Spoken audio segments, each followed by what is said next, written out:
Hi, friends. Welcome to the Dream With Me podcast. I'm Heather Burge, an entrepreneur for nearly half my life, and I'm so excited to help you break down your bucket list business goals into bite-sized steps. Do you have big dreams for your small business or side hustle, but have no idea how to actually set, let alone achieve your goals? Or are you a goal-setting, high-achieving numbers nerd like me who enjoys the process as much as the end result? Either way, this podcast is for you. Together, we will break down your goals in each bingeable episode with a simple acronym based around the word DREAM.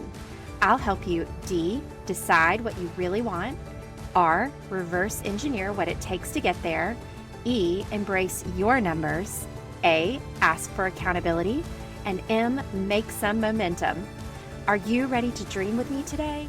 Break out that notepad and your calculator and let's do this. Hey friends, and welcome to the Dream With Me podcast. I am so excited to share a little bit of my story today and introduce you guys to the DREAM acronym. So I'm going to help break down each letter, D, R, E, A, M, and share just a little bit about my story and my journey as an entrepreneur. As I mentioned in my intro, I've been an entrepreneur for over half my life. I've owned a traditional business. I had a boutique in Savannah for over 15 years. Currently, I am a top leader in a network marketing company, a beauty-related company. And through both of those opportunities, I have really learned that my passion is helping other people have success in whatever business they choose is best for them. So I am thrilled to introduce this podcast to you guys and hopefully create some bingeable, easy to consume content that is going to really help you break down your, no matter how big or small they might be in whatever business you are in, but just simplify it a little bit. So let's get started. I'm so excited to share my story with y'all today. So let me tell you where the DREAM acronym first came to me. I was actually on vacation with my family in Florida this past summer. And I usually like to check out from my business while I'm with my family. And sometimes that is the best way to quiet your mind and slow down and get the inspiration that you're looking for. And that's exactly what happened. I was actually on a boat fishing with my family, which is one of our favorite things to do. And I felt this download that I honestly attribute to the Lord with this acronym, the DREAM. Originally, the DREAM topic was for a speech that I did at our company's annual convention, which was, first of all, a huge dream for me. We'll get into that a little bit later. It was just honestly like one of those downloads that I couldn't get out of my mind. So I quickly whipped out my phone, the Notes app, and I wrote down in the notes the letters and what was in my brain. So the D stands for decide. The R stands for reverse engineer. The E stands for embrace your numbers. The A stands for ask for accountability. And the M stands for momentum matters. And essentially, I have always been known as that numbers nerd, that goal setter within our company and also in my traditional business. And so I was asked to speak on this topic of breaking down bucket list goals into bite-sized pieces. So I just couldn't believe it when all the information came to me and I whipped out my phone, just typed out the letters and what was in my mind for what each of them meant. And I had the basis for that speech right there in a matter of 5 minutes. So what's crazy is not long after that, I really thought about it that this would make an incredible podcast. So many of you might have heard my other podcast called Stories of Light that is really more of a ministry centered around sharing the stories of entrepreneurs who attribute every bit of the success they've had to the Lord and His direction and guidance in their life. And so I was very familiar with the platform. I have loved doing it, but I'm also the type that I have a lot on my mind, a lot that I like to share. And with an interview-focused, faith-based, and more ministry-centered podcast, it wasn't quite the right fit to share something like this on a bigger platform with a larger impact with many more people. So that's where the Dream With Me podcast was born. And I've been, of course, sitting on this decision because that's the first D, right? Deciding, is this something that I really wanted to do? Is this something that I have time for in my life at the moment? And I actually made the decision back in September to really go full force with my business and just give myself some time to not dive in to something new, to really marinate and let all that inspiration soak up, to take notes again in my app when things and inspiration came to be. And I'm so thrilled to officially launch this podcast based around that DREAM acronym. All right, back to my story. So I started my boutique actually when I was only 21 years old. I was at the University of Georgia about to graduate, and I had that panic moment that a lot of people have of what the heck am I going to do? I had always wanted to move to New York City and work in high fashion. I was always wanting to be some top level executive, like a vice president of public relations for a major beauty company or a fashion company. Who didn't love or want to be a buyer after watching Rachel on Friends? So that was really where my heart was until I met my sweetheart, my college boyfriend, Roger, who now, of course, is my husband. And after interning with NARS Cosmetics in New York City, I realized that I was just more of a Southern girl, that I wanted something a little bit slower paced and I wanted to be closer to him. But I knew that I had big plans and big dreams. And so I decided right then and there to open a boutique in Savannah, Georgia. I had worked all through college at a cute little sportswear boutique, and I also worked at the Apparel Mart in Atlanta, each market. So I already knew a little bit about how it worked. I knew the different brands. I knew which markets were wide open. I knew how much each of the buyers typically bought. So I had a little bit of knowledge headed into it. But even more importantly, once I made that decision, I was all in. And when I think back on the reasons why, I think it was because I wanted to prove that I could be successful, that I could start a business. My grandfather and my family history was centered around entrepreneurship. And so I wanted to follow in their footsteps and do something on my own. And what's really funny is I think some of my family thought I was a little crazy. My beloved grandmother, who actually just recently passed away, she believed in me. And in fact, she helped make the initial investment for that business. And honestly, because I only had a certain finite amount of money, I had made that decision and I knew I was not going to waste my grandmother's investment, right? So I decided right then and there to dive in and give it my all. Now, fast forward 15 years later, when I found my current company, it's a makeup brand called Seint, where the founder and beauty blogger, Kara Brooke, who started the company, she decided that people like me were already sharing the makeup and really loving it and passionately sharing her brand. And so she said, it's about time you get paid.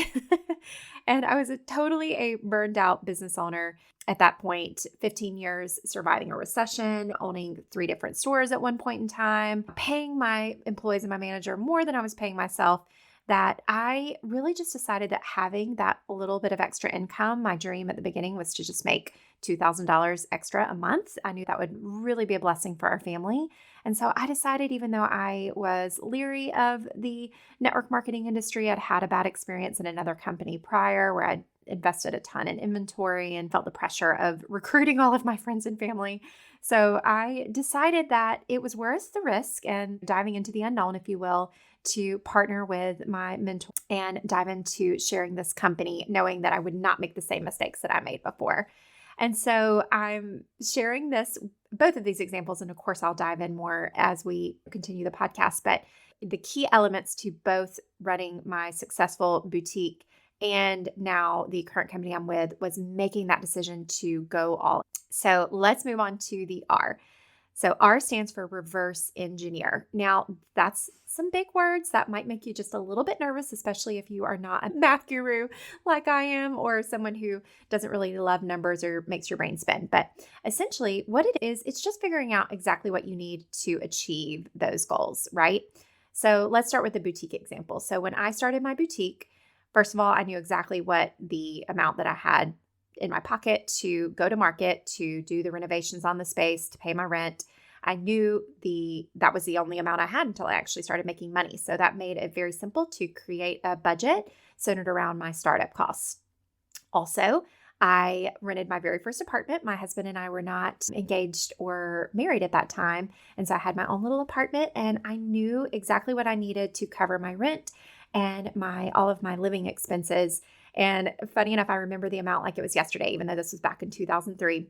It was about $700 a day. Even though I couldn't imagine who in the heck was going to buy $150 designer denim or $200 little easy cocktail dresses, I knew that people were because I had worked at a boutique in Athens, Georgia, where people were buying them left and right. And also I worked at the apparel mart where the boutique owners in other cities were also buying them by the thousands. And so I figured, hey, if they can do it, why can't I do it?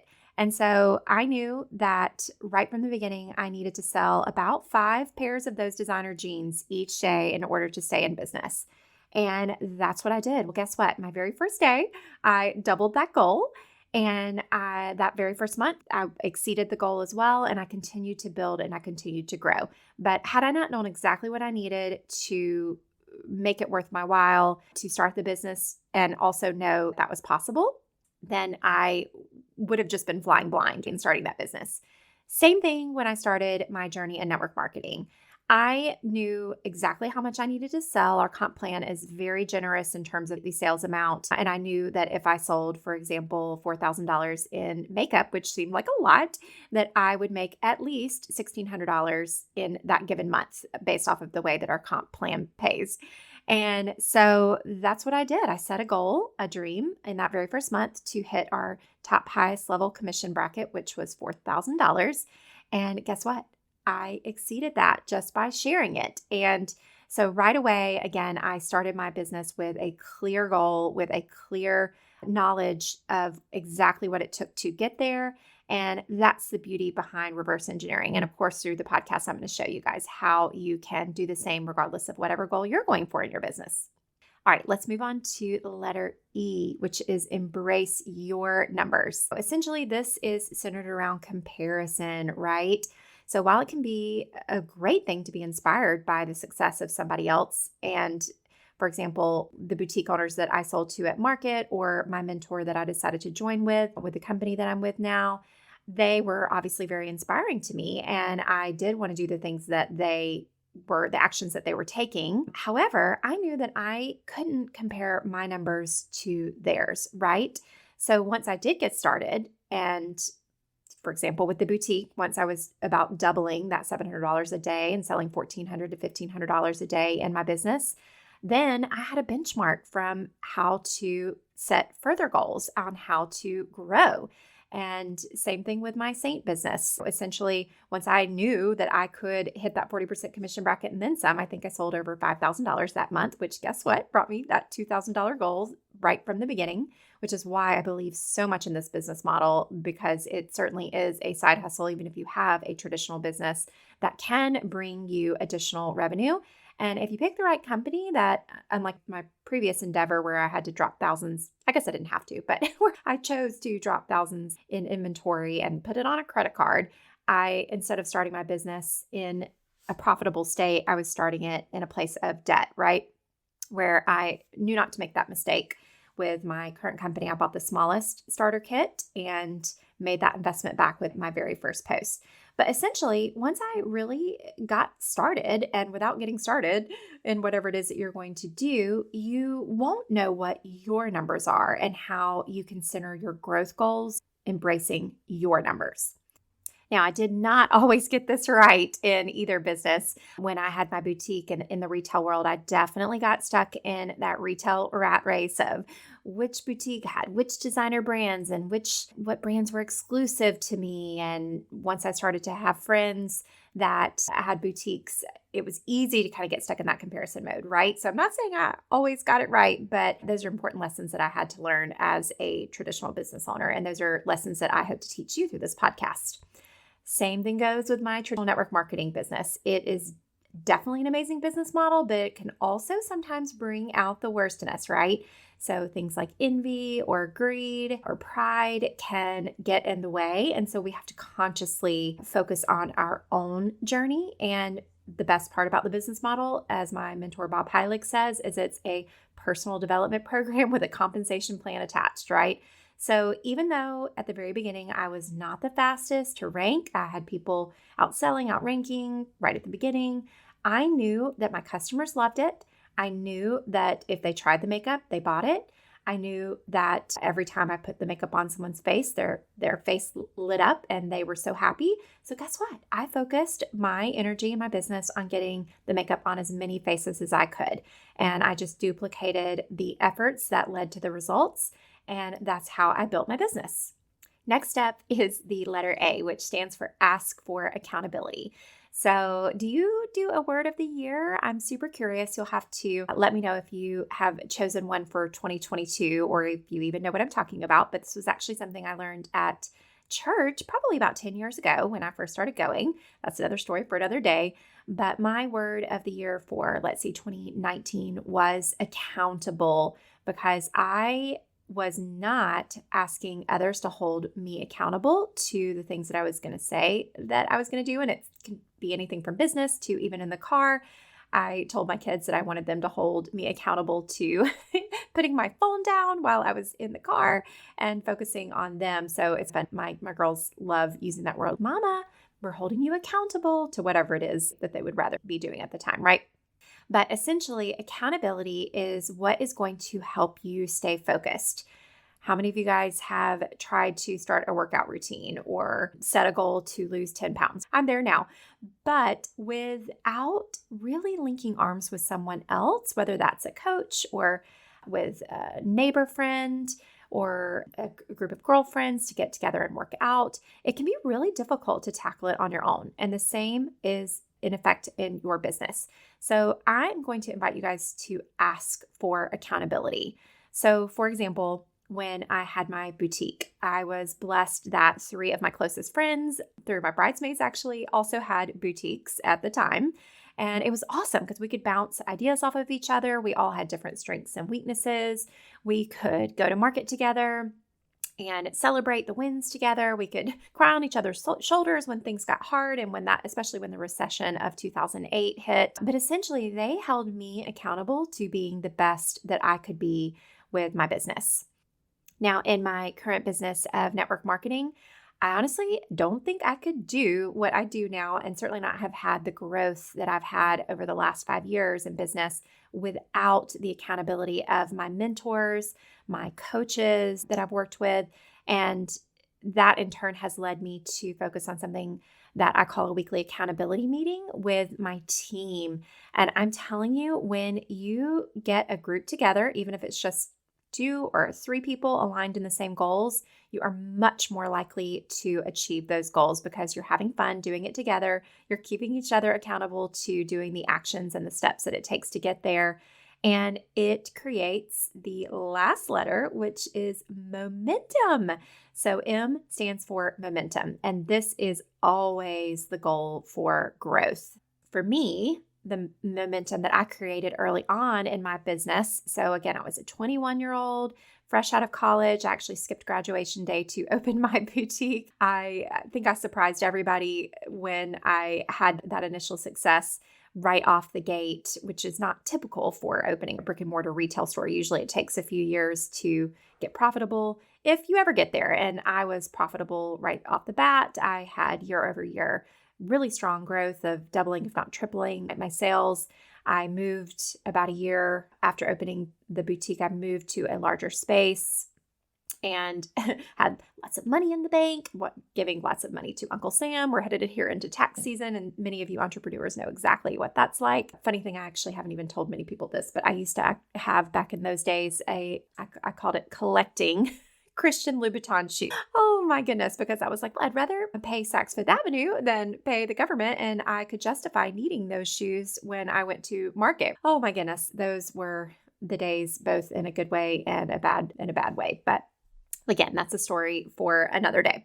That momentum that I sustained in those initial years, I really chose to intentionally capitalize on that. So I worked with a public relations company. I submitted my story to magazines. In fact, I remember right the week that I opened a new magazine called Deep Magazine. Annabelle Carr was the editor. She is still a dear friend, but she popped in my boutique and said that she was looking for a dress for her cover of her magazine. And I was so excited. And I, of course, loaned her whatever she needed. And that was just the start of capitalizing on that momentum. And honestly, looking back, it was just centered around treating every single person that walked into my boutique as if they were the editor of a magazine. So that meant the mailman, meant the UPS man, it meant every single customer. I can even remember some of those customers from that very first week, the first people who actually plopped down $150 for a pair of designer jeans. I will always be grateful for them. And I hope that service and kindness is what led to others wanting to then help and serve me. And so I partnered with local magazines, Savannah magazines, on photo. I worked with a PR company once my business started to build, as I said. And when I opened my second and third business, I opened a bridal shop in there and a dress boutique as well. I submitted some press releases to Town and Country magazine, which was really exciting to be featured in that. And then probably the hallmark of my momentum days of my business, and we'll get to what it looked like post-recession in just a bit. But when I did have that momentum in my business, I was blessed that my bank, First Chatham Bank, they are still my bank and still amazing, but they were kind enough to nominate me for Savannah's, the Chamber of Commerce Small Business of the Year. And I could not believe it when I actually won back in 2007, I believe it was. And so that momentum that I created, it certainly sustained until the external forces of a recession and unfortunately the internal forces of me trying to do it all on my own, as opposed to attributing where I knew the results were from, which is 100% from the Lord, who was guiding me each and every day in the decisions that I was making even back then, but I was taking credit for it on my own. So between the external struggles that I had, as many others did in those 2006, 2009 years, that's also when I started having babies and adding to our family. But once again, that's another story for another day. But what I know is that momentum that I had initially that came from serving others and treating everyone as if I would want to be treated, right? That led to the momentum of my traditional business. And I know that I at least got that part right. Now, one of the ways that I got momentum wrong was I opened both of those second stores without a scalable system. So even though my boutique had been successful and was doubling year over year pre-recession, I made the mistake of assuming that I could transfer that same result to a different business model, which was opening a bridal shop. And soon after that, I found a space that I can remember thinking at the time was, oh, this is the same price of an ad in Savannah magazine. I could have an entirely third location. What would I put there? I guess I'll put cocktail dresses and formal wear. And so I opened not one, but two additional businesses that were not based on the scalable systems that were proven in my business, but instead it was like starting a completely new business from scratch during the midst of a recession. So if you are looking to scale your business, that's one of the biggest tips I can give you. If you're in traditional business, you have to have systems in order to scale. So if you're having results, you have systems, but you just need to figure out what those are and how they can be duplicated in order to grow, and instead focus on trying something completely different. And that is where, again, another story for another day, I'll share what that looks like. However, when I started with my network marketing company, the momentum is 100% the resulting of compounded efforts and the actions that I took, right? So the early success that I had is what made it fun, which brought out my achiever side. I call myself a recovering achiever. We'll get into that in a future episode. But basically, the fact that I enjoyed the results that I got from the actions that I took was what caused me to do it again and again. And even though at the time when I started my network marketing business, it was the busiest season of my traditional business, I still had the boutique at that time. And in fact, that year, that very first year of running both of those businesses was the most profitable year post-recession for my bridal salon. And that was back in 2017. And I was able to do both just by fitting my network marketing business into the nooks and crannies of my day. So I only worked my business probably, I'd say 1 to 2 hours a day. I would do it from the bathtub or sometimes from the bathroom when I was taking a break at the shop. But essentially, it was the momentum from the compounded results that led to the success. And now 5 years later, I'm super proud to say that this year our team is accomplishing consistently more in team volume in a month than my very best year in traditional business of over 15 years, again, as the best boutique and even the small business of the year. And I really feel that is due to the momentum that comes from compounded efforts. So you're going to hear me talk about my word of 2022 a lot, and that word is incremental. So I may do a whole entire episode on what that looks like and how you can apply that to your business.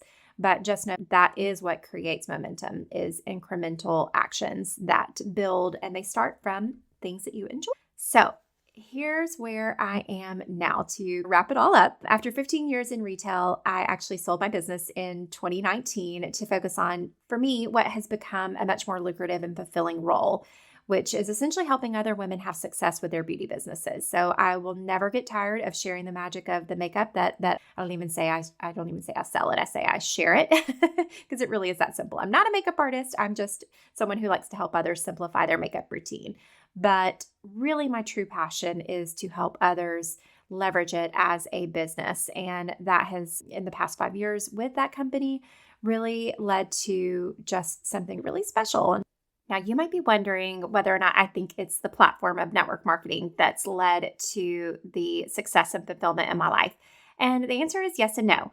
I absolutely believe in the business model for network marketing, especially for someone who's looking to add a little bit or even a lot of extra into their life. However, I am not naive enough to know that the Lord calls us to different passions and purposes, and they're not always glamorous and exciting, but they are always things that can lead to fulfillment when you focus on these principles, again, of deciding what it is that you want. Even if you work for a traditional company, maybe you are looking to start a side hustle, right? Why? What is it that you are looking for in your business? What is it that you're hoping to gain from it?